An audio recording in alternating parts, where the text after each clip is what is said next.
বন্ধুরা নমস্কার, কেমন আছেন? আশা করছি ভালোই আছেন।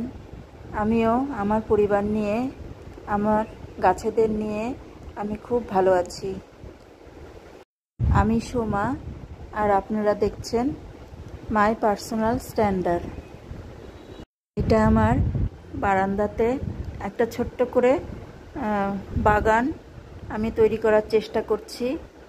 আমার আশেপাশে গাছ থাকলে আমার খুব ভালো লাগে, তাই আমি যেখানে যেরকম গাছ দিয়ে সাজাতে পারি আমি সবসময় সেই চেষ্টাতেই থাকি।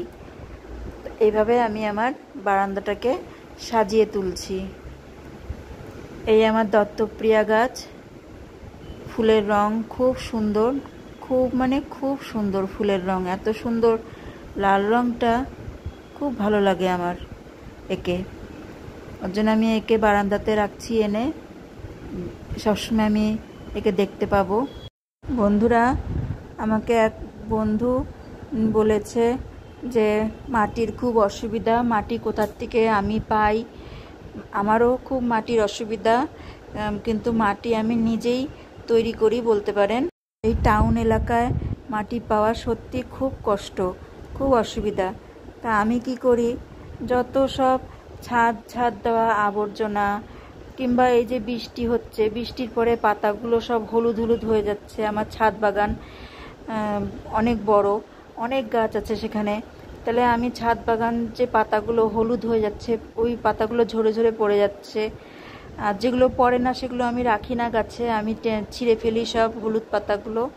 ওই পাতা, ছাদ দেওয়া সব ময়লা সব আমি জড়ো করে একটা বস্তার মধ্যে করে তার উপরে ডিম আনি যে আমরা বাড়িতে, পাতা ধরে ধরে ওই পাতাগুলো, ডিমের পাতাগুলো ছিঁড়ে ছিঁড়ে তার উপরে দিচ্ছি। তারপরে যত কিচেন কম্পোস্ট, রান্নাঘর থেকে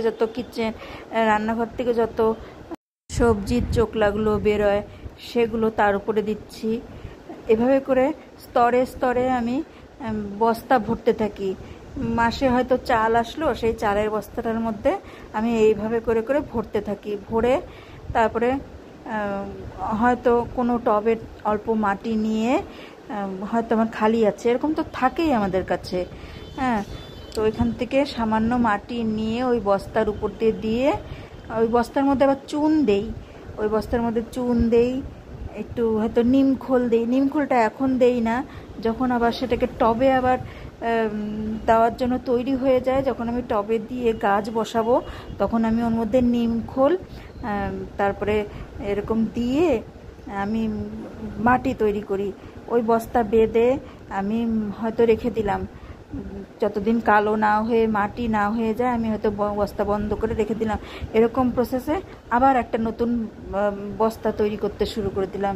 এইভাবে করে করে আমি অল্প অল্প করে করে গাছ লাগাই। এখন আমার এত গাছ হয়ে গেছে, বা মাটি তৈরি হয়ে যায় এইভাবেই। আর মাটিটা তৈরি হয়ে যাওয়ার পরে যখন টবে ইউজ করব, তখন তার আগে সেটাকে ছাদে ফেলে রোদ্রে ভালো করে শুকাবো। কারো বুঝতে অসুবিধা হয় তাহলে আমি নেক্সট বস্তা তৈরি করার সময় একটা ভিডিও তৈরি করে আপনাদের জন্য দেখাবো। যারা এতক্ষণ ধরে আমার সম্পূর্ণ ভিডিওটা দেখলেন তাদের জন্য অসংখ্য ধন্যবাদ। আর ভালো লাগলে একটা লাইক অবশ্যই করে দিবেন, আর আমার চ্যানেলটাকে একটা সাবস্ক্রাইব করে আমার পাশে থাকবেন বন্ধুরা।